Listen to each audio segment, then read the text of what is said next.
Hey wine lovers, Jada here. With Valentine's Day right around the corner, I thought this would be a great opportunity to talk about pairing wine with chocolate. I mean, a lot of us love them both, but do they love each other? Let's get into it.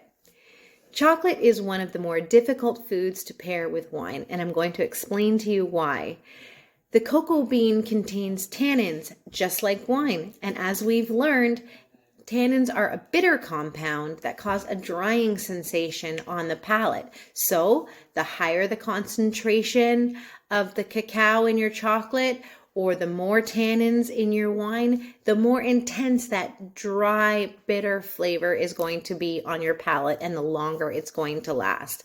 Not ideal for the wine or the chocolate. So how do we enjoy these together and maximize the experience of both? I'm going to break it down for you right now. Dark chocolate, a lot of people's favorites. Clearly it's mine. I've already gotten into this one a little bit. I'm talking chocolate bars with cacao percentages 60 plus. These are the hardest chocolates to pair with wine because of the high concentration of tannins.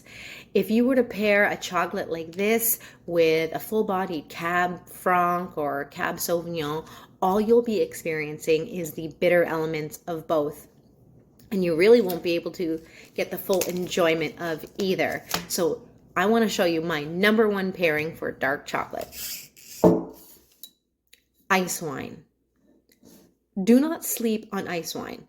Everybody has a bottle of ice wine somewhere in the back of the bar that they're not really sure what to do with. This is it. This is the time to use it. A couple ounces of ice wine paired with dark chocolate is an incredible flavor pairing. The bitter tannins in the chocolate really reduce the perception of the sweetness in the ice wine, and all you're really enjoying is the full fruit expression of the ice wine and more of the complex flavors of the chocolate. So this is a must try. Add this to your list. You won't be disappointed. Milk chocolate. A Hershey bar like this contains around 11% cacao, much less than a dark chocolate bar, making it a little bit easier to pair with wine. Here are two great recommendations. Riesling. Riesling has enough sugar to balance the bitter tannins in the chocolate, and the fruit flavors will really bring out the creaminess in both. For red wine, a Pinot Noir or a Gamay Noir, which is very fruit forward, will bring out the fruit flavors in both, and it will be a nice balance because it's a less tannic wine. Now, is it a coincidence that you are receiving both these selections in the month of February? No, it is not. It never is. So I hope you try this pairing and enjoy it. White chocolate. Now, I know what some of you are thinking. There is no cacao in white chocolate. Is it even chocolate at all? And I hear you. I agree.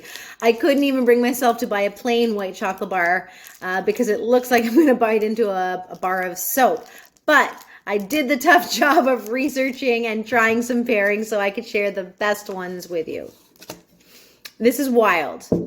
Pinot Noir and white chocolate. This is coming from someone who isn't even a fan of white chocolate. This was a recommended pairing, and it's definitely a must try. Let me explain to you why. At this point, the chocolate has just become a vehicle for the flavors in the wine.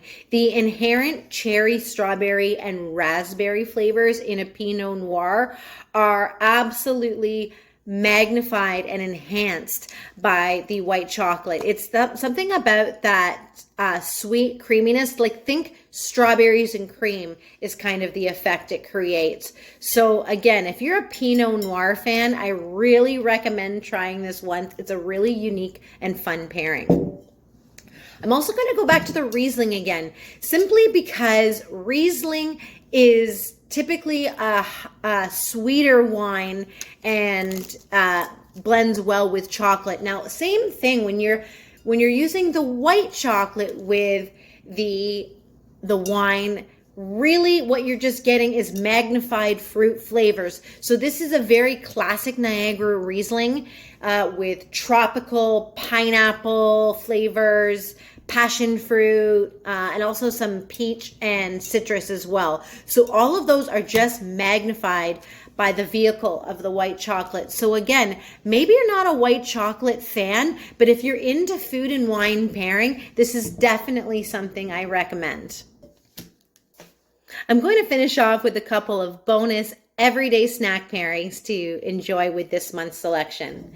With your red, you remember these, or maybe you know them as Maltesers.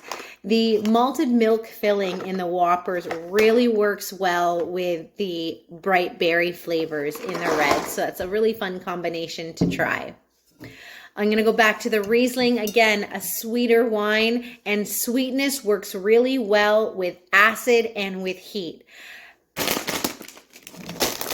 Enter the spicy dill pickle Miss Vicky's. This is inspired by a pairing I did with two sisters, which was a Riesling and a spicy dill pickle. Why I like the chips better is that little bit of grease they add to your palate just rounds out the sweetness, the spiciness, and the acidity of all three. So I hope you enjoyed these everyday snack pairings along with the information about wine and chocolate. And thank you so much for watching. Cheers.